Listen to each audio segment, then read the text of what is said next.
We talked about it. The Green New Deal would A lot push of people us, have forgotten that. yeah, $22 trillion.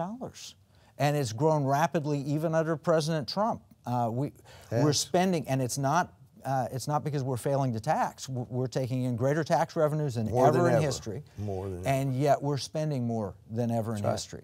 You know, the one spending idea, and we'll get to this in a minute, the one spending that people in the Congress don't seem to like is to build a wall to defend our nation. the $5 billion. But everything else is fair game. Well, and most everybody in Congress at one time has supported that. It's just that when Donald Trump pushes the issue, then they're going, no, we can't have that happen. We can't have that money. Yeah, we can't afford the $5 billion. And actually, if you go back, there was, I believe it was $8 billion was provided to Homeland Security to build a virtual wall, the high-tech stuff.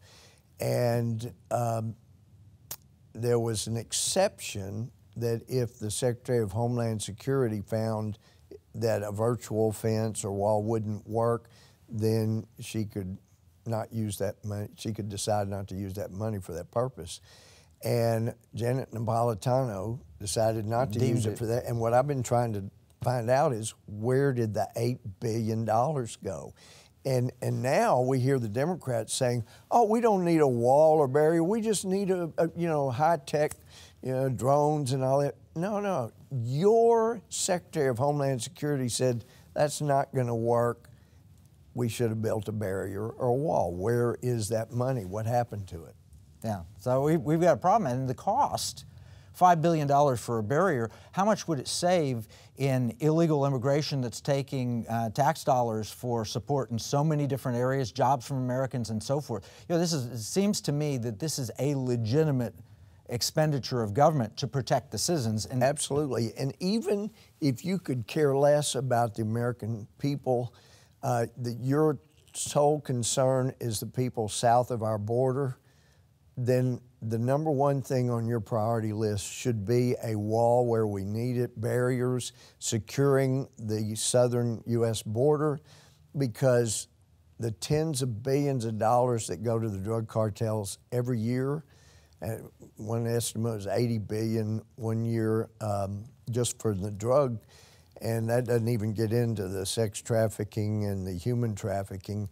But if we secured our border, walls where we need them, totally secure those, we just cut the drug cartel's money down to a trickle, and it eliminates the widespread corruption that happens south of the border. Yeah, in the El Chapo trial, you and I were talking earlier, I mean, and find out all that, so much of that money went to government officials, including the president.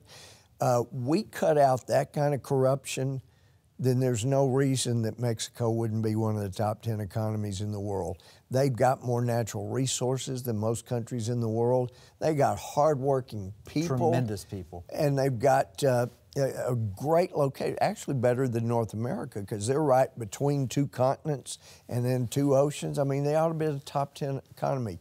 The corruption is the only reason Mexico's not a top 10 economy. Best thing we could do for the Mexican people and those in Central America is dry up the money of the drug cartels, but they're not going to go away quietly. Right. Well, speaking of that, there's a legislative potential solution here. Senator Cruz talked about the El Chapo Act. Ted came up with that idea. It was great. We have it in the House. Yeah, $12 billion or something that this drug kingpin has, and that'd buy 2.5 walls, right? Get us way on down the road. Yeah, it would.